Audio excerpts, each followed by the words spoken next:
This program provides education, not advice. Sponsors pay a fee for endorsements and interviews. See the truthayf.com disclosure page for details. This is where technology, innovation, and personal finance come together. This is the truth about your future with Rick Edelman. Brought to you by Global X ETFs, dedicated to providing investors with unexplored intelligent solutions, and by Invesco QQQ. Anyone can become an agent of innovation with Invesco QQQ. Invesco Distributors, Inc. It's Thursday, September 21st.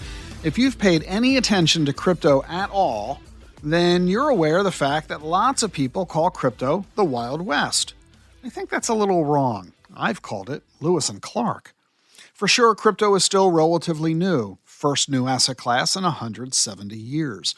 Yeah, the last time we came up with a new asset class was the discovery of oil in the 1850s. Now we've got blockchain, distributed ledger technology, digital assets, tokenization, and the Metaverse. So it's no surprise that there weren't rules in place for all of this. Laws and regulations always come after the innovation. First we had cars, then we had car accidents, and then we got the rules of the road. Drive on the left, stop at red lights, stay within speed limits. Rules always follow the innovation. But crypto is now almost 15 years old, and what, still no rules? Well, that's a bit of a misnomer. There are lots of existing rules that apply to other stuff that also applies to crypto, like lots of tax rules, lots of accounting rules, and basic stuff too, like anti-fraud rules. But all that said, crypto is brand new. It was never conceived of when Congress wrote the Securities Act of 1933, or the Securities Exchange Act of 1934, or the Investment Company Act of 1940, or the Investment Advisors Act of 1940. All those laws were written in response to the crash of '29. Again, the laws came after the event. And those laws, by the way, created the Securities and Exchange Commission and authorized the SEC to write regulations governing investments. So why hasn't the SEC yet written any new rules for crypto? I mean, it's been nearly 15 years. Well, Republicans in Congress want an answer to that question. French Hill, chair of the Financial Service Committee's Digital Assets Subcommittee in the House, and Dusty Johnson, chair of the Agriculture Committee's Digital Assets Subcommittee in the House, both say they want SEC Chair Gary Gensler to engage with them on new crypto rules. The reason there are two subcommittees on digital assets from two different committees in the House? It's because the House Financial Services Committee oversees the SEC, while the House Agriculture Committee oversees the CFTC, the Commodity Futures Trading Commission. Is crypto an investment or a commodity? These committees want to answer that question, and they want the SEC to weigh in on it. But so far, Gary Gensler of the SEC has refused to engage, at least to the satisfaction of these two subcommittee chairs. The Senate is in a similar situation. Sherrod Brown, the chair of the Senate Banking Committee, says any bill dealing with crypto is going to get in front of his committee. Congress is complaining that the only thing Gensler and the SEC are doing is going after bad guys in crypto. But wouldn't it make much more sense to create laws that prevent bad guys in the first place? It's like Gensler saying he's fine with car accidents and doesn't think we need to make rules that make cars safer. Hill and Johnson wrote a letter to Gensler, complaining about his position. Gensler's approach, they wrote, and I quote, does not result in compliance and customer protection, but instead creates further confusion. They said, quote, this concern is exacerbated by certain SEC actions which appear calculated for maximum publicity and political impact, unquote. It's not just members of Congress who are angry at Gary Gensler, so are former SEC commissioners. There was a conference recently where a bunch of them were on a panel, and they were unanimous that SEC's Gary Gensler is mismanaging his job. They said the SEC's current approach to regulating digital assets lacks authority and clarity. Oh, and by the way, current SEC commissioners refused to attend the event. Paul Atkins, who was an SEC commissioner 15 years ago, said the SEC is, quote, like the ostrich with its head in the sand, just sort of ignoring what's going on. Former Commissioner Daniel Gallagher said existing securities laws do not accommodate the digital asset market, the exact opposite of what Gary Gensler's been saying.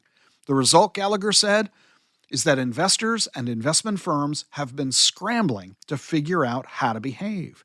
He said, quote, "We're kind of collecting tea leaves here and there and trying to read them. It's quite a mess." And Troy Paradis, an SEC commissioner from 2008 to 2013, said, quote, "You've got to have regulations that meet the technology. That's not to be pro or anti any particular thing. It's to create a regulatory environment that allows the marketplace the opportunity to figure out what the opportunities are and how those opportunities are going to be taken care of." A half dozen other former SEC commissioners all had the same criticism. It looks like Gary Gensler just doesn't get it. It's not about whether you like or dislike crypto any more than liking or disliking cars. It's simply a question of recognizing that rules you created for horses and buggies won't work for the new technology, and we need new rules to keep people safe. Tell the business community what the rules are. That's all anyone in crypto is asking for. And it's befuddling that Gensler won't provide those rules. It's not because Gary Gensler is one of those right-wing anti-government types who thinks we're over-regulated and he doesn't think we need any new rules. Gensler has unleashed more new rules than any SEC chair since the 2008 credit crisis. 47 sets of new rules that substantially alter market participants, and only 17% of the new rules that Gary Gensler has created were required by law. Almost everything he's imposed has been because he simply wanted to. So it's clear that he's willing to write new rules. So why is he not willing to write the rules we need for crypto? Maybe Congress will succeed this time in getting him to participate. We'll see. Meantime, the technology is continuing to develop and grow. You know, it all began in 2009 with Bitcoin, a digital coin. That led to tokens. That led to tokenization. And for sure, tokenization is the big new thing in crypto these days. We're going to be able to tokenize everything. Have you ever noticed that you can trade shares of stocks very, very easily with a click of a mouse? But you can't trade real estate that way. Wouldn't it be cool to own a share of the Empire State Building, where instead of you having to own the whole building, you could own a share worth $100 of the building? Tokenization lets us do that, and we are beginning to tokenize real estate all around the world. We're going to be able to tokenize artwork, exotic cars, rare wine, collectibles of all sorts. We'll be able to tokenize salaries and recording contracts. Anything you can envision will become tokenized. It's the new big thing. And the next big thing will be the Metaverse. That's going to be the next version of the internet. It'll bring our physical world together with the new digital world. With the Metaverse, you'll be able to move your possessions from one of those worlds to the other. The Metaverse is the broad term that refers to an internet economy that's supported by virtual reality. If you play video games, you're already familiar with this. To play those games, you create an avatar, a digital version of yourself. You'll do the same with the Metaverse. You'll create an avatar, and you'll enter an online community using that avatar. And once you're there, you'll do things that you currently do in the real world. You'll buy land and tools, you'll gain skills and knowledge, you'll trade possessions with other people. The Metaverse already exists. There are stores where you can shop in the Metaverse, stores like Fidelity, Gucci, Adidas, Samsung, Nike, lots of others. You can buy real estate that exists only in the Metaverse. Concerts by the biggest names in music are now routinely being held in the Metaverse. Showrooms that showcase products are in the Metaverse. Does all this sound weird? Well, think of the movie Avatar. That was a Metaverse. But I'll tell you what the Metaverse isn't. It isn't a social media network. Facebook and YouTube, Zoom, they are not the Metaverse. In the Metaverse, you won't just talk online with your colleagues like on Zoom. In the Metaverse, your avatar will sit at a conference table surrounded by colleagues. It'll feel as though you're all physically together, even though it's actually a virtual experience.